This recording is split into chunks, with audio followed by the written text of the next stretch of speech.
Where are the jobs? I've been here long enough. Mr. Pence, you opposed the program in 1993. Let me tell you something. We have lost 200,000 less jobs per month than Bush lost in his last 3 months in office over the last 3 months. Now, is that where we want to be? It is not. But it's 200,000 better than your last 3 months in your administration. The leader, I know it was unintentional, misstated my record. Wow. Okay, then. Here with us now, the man on the other end of that, Republican representative from Indiana and chairman of the House Republican Conference, Congressman Mike Pence. Getting tough down there on the floor. The People's House. Mike is pushing for a delay in President Obama's timeline for health care reform, which you could argue makes sense. It makes a lot of sense, but it upsets Steny. What was the back and forth between you and Steny Hoyer?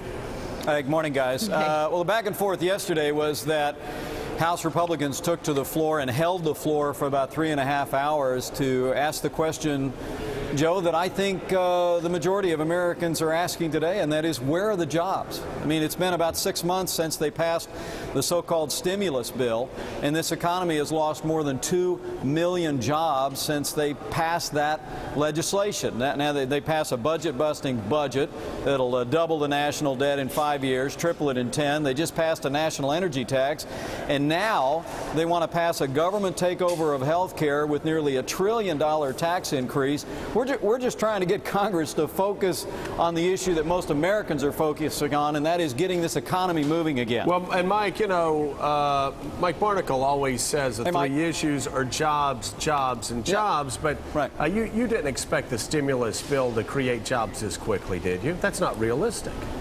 Well, we don't expect the stimulus bill to work in the broadest possible terms. I mean, borrowing $1 trillion from China and spreading it around the economy in the next couple of years is probably going to have some short-term positive effect on the margins. But Joe, you know, Kennedy knew, Reagan knew, you know how you get this economy moving again. That is fiscal discipline in Washington, D.C., and tax relief for working families, small businesses, and family farms. That's the kind of stimulus that we need to pass, not this massive government giveaway they just did. And for heaven's sakes, let's not raise taxes on the heels of a national energy tax. Let's not raise $1 trillion in taxes to pay for a government takeover of health care. Mike, yeah, I mean, God, you know, I am not an economist, though many people watching this show may believe that I am one. But, Mike, I mean, even I know you don't raise taxes on energy and you don't raise taxes on small business while the economy's in free fall. Joe, my wife doesn't allow me to have a checking account, and I know that. I know that. Let me I mean, truthfully, my view as a conservative, Joe, like you, I don't think raising taxes is ever a good idea. Right. But for heaven's sakes, in the worst recession in the last 25 years, a national energy tax, and now did you guys see what Charlie Rangel said this morning? What's that? He said that nobody wants to tell, it's in the Drudge Report, I think. He said nobody wants to tell the Speaker that she's moving too fast, and nobody wants to blankety-blank tell the President he's moving too fast. You know what? If you're raising taxes too fast for Charlie Rangel, you might want to switch to decaf. Yeah, you may.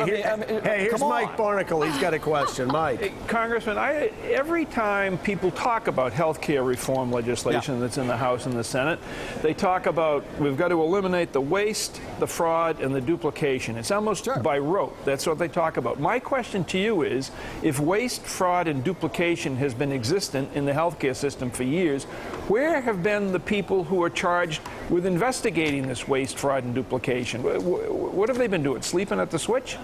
Probably, yeah. It's probably a fair critique, Mike. I don't think under Republican control we did nearly enough in the area of oversight while there was a Republican president in the White House. But remember, the waste, fraud, and abuse mostly occurs in those public systems of Medicaid in particular. We see billions of dollars of fraud.